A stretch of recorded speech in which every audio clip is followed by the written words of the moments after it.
नमस्कार, आप देख रहे हैं सेम इन्फो क्लब।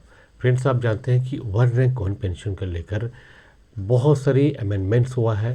शुरुआत में जो रूल्स एंड रेगुलेशन था, बाद में बहुत सारे चेंजेस आए हुए हैं, जिससे एक सर्विसमैन को बहुत सारे बेनिफिट्स भी मिला हुआ है। पर ये बेनिफिट्स के बारे में जानना, अगर आपको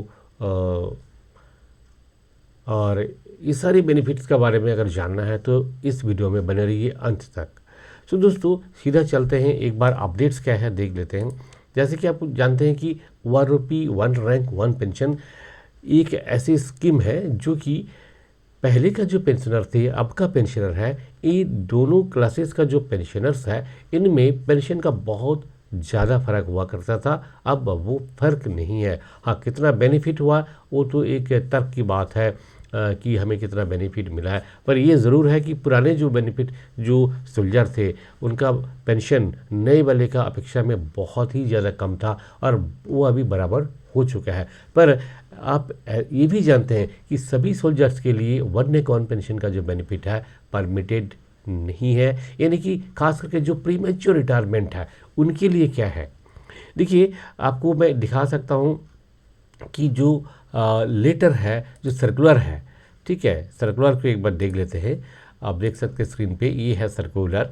ठीक है, ये जो सर्कुलर आप देख सकते हैं, इस सर्कुलर के अनुसार ये जो है 7 नवंबर 2015 का वन रैंक वन पेंशन जिसका थ्रू रेगुलेट हुआ था, जिस सर्कुलर को फॉलो करके वन रैंक वन पेंशन का बेनिफिट आपको मिला हुआ है, उस सर्कुलर में एक पैरा 4 में क्लॉज है, आप देख सकते हैं स्क्रीन पे, कि personal who opt to get discharge henceforth on their own request under rule so and so of the army rule 1954 or equivalent navy and air force rules will not be entitled to the benefits of one rank one pension। यानी कि जो premature retirement आए हुए हैं, discharge eight own request है, उनको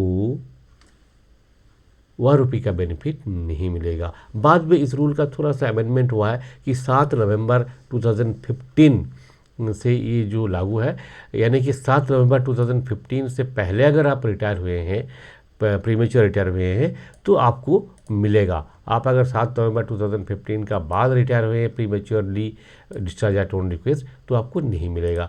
अब क्या हुआ, ये जो ऑर्डर है, इस ऑर्डर को चैलेंज किया गया आर्म फोर्सेस ट्राइब्यूनल में। अब जानते हैं कि कोई भी आर्मी, नेवी एंड एयरफोर्स, ये जो सर्विसेज विंग्स है, तीनों विंग्स का रिलेटेड कोई भी केसेस हो तो वो हाईकोर्ट में नहीं, सीधा पहले जाना पड़ता है EFT में, आर्म फोर्सेस ट्राइब्यूनल में। ट्राइब्यूनल जो डिसीजन देता है उस पर अगर कोई प्रॉब्लम है तो फिर चैलेंज होता है हाई कोर्ट में and thereafter apex court, supreme court में। तो ये केस हाई कोर्ट में नहीं, सुप्रीम कोर्ट में नहीं, EFT में ही डिस्पोज हुआ है। जो केस नंबर आप देख सकते हैं 313/2022 एक लीडिंग केस है, और सिमिलरली 114 ऐसे केसेस थे। ठीक है, तो 114 जो केसेस थे केवल इसी में 313 एंड 2022, ये सभी जो केस का जो मेंबर्स थे इंडियन नेवल का जो कमांडर रैंक से आए हुए हैं, ऐसे 114 लोग हैं डिफरेंट टाइम पे जो लोग रिटायर हुए हैं, तो इनका ही जो है कंप्लीटली इन्हीं का जो केस है। और ये जो ब्रीफ है केस का, आप देख सकते हैं जो लोग 2017 में, कोई 16 में, कोई 18 में, ठीक है, 2019 में, बहुत सारे डिफरेंट टाइम में जो लोग रिटायर हुए हैं। अब इनका क्लेम क्या था, इनका क्लेम देखिए एक बार देख लेते हैं। ये टोटल 87 पेजेस का, टोटल 87 पेजेस का ये केस है। इस केस का जो मेन ब्रीफ जो है, since common questions pertaining to non-grant of benefit of the one rank one pension arise for consideration in this case, the same are being disposed of by this order। ठीक है, तो invoking the jurisdiction of the tribunal act section 14, ये जो है combined case दाखिल किया गया, okay, जिसमें 114 केसेस है। Call for the records based on which respondents have incorporated para 4 of the illegal policy dated 7 November 2015। ये जो पैरा 4 जो अभी भी आपको दिखाया, ठीक है, पैरा 4, ठीक है, ये जो पॉलिसी है इसी का बात किया जा रहा है। और 7 नवंबर 2015 का जो लेटर है, इसका पैरा 4 है। इसमें whereby the service personnel who have proceeded on premature retirement on और after 7 November 2015 have been excluded from the benefit of OROP including the applicants and thereafter quash all such orders including para 4 of the said policy to the extent the same excludes post 7 November 2015 for premature retiree from the benefit of OROP। यानी कि 7 November 2015 का बाद जो भी retire हुए उनको, जिनको OROP का बेनिफिट नहीं मिल पा रहा है, तो ये जो ऑर्डर है, जो इम्पान ऑर्डर है, इस ऑर्डर को चैलेंज किया गया और उस ऑर्डर को क्वैश करने के लिए रिक्वेस्ट किया गया, अपील किया गया ट्राइब्यूनल के पास।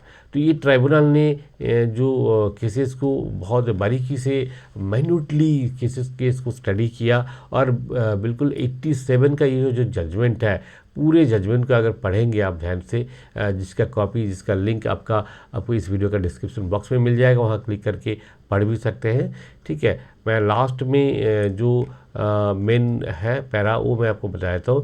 इसमें ये बताया गया, देखिए लास्ट जो पैरा है, ठीक है, कि even if for the sake of argument it is taken note of that there were some difference between the aforesaid categories, but the personnel who opted for premature forming a homogeneous class, and once it is found that every person in the Army, Navy and Air Force who seek premature retirement forms a homogeneous category in the matter of granting benefit of OROP, for such personnel no policy can be formulated which creates differentiate in this homogeneous class based on the date and time of their seeking premature. तो army में जो retired लोग हैं इनको दो category में बांटा जाता है। एक तो है कि जो प्रीमेच्योर रिटायरमेंट, यानी कि जो अपने ओन रिक्वेस्ट में जो रिटायर होते हैं, और जो नॉर्मल रिटायर होते हैं या फिर इनवैलिड होते हैं, जो भी है, यानी कि एक अपनी इच्छा से जो आते हैं, और दूसरा कैटेगरी क्या है, जो फौज जिनको भेजते हैं। तो सिंपली जो 7 नवंबर 2015 का जो लेटर है उसमें ये बताया गया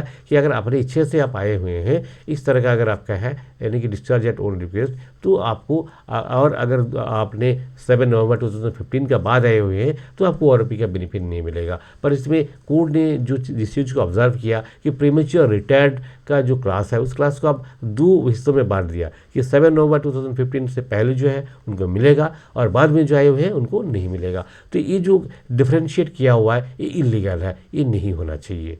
ठीक है, और इसी का बेस पे जो है फाइनल ऑर्डर जो दिया गया, इसमें ये जो लाइन आप देख सकते हैं। ठीक है, देखिए, previously contained in para 4 of the policy letter dated 7 November 2015 is discriminatory in nature, violates article 14 of the constitution and therefore is unsustainable in law and cannot be implemented, and we strike it down and direct that in the matter of grant of OROP benefit to PMR personnel, they be treated uniformly and the benefit of the scheme of OROP be granted to them without any discrimination in the matter of extending the benefit to certain persons only and excluding others like the applicants on the basis of fixing cut-off dates as indicated in this order।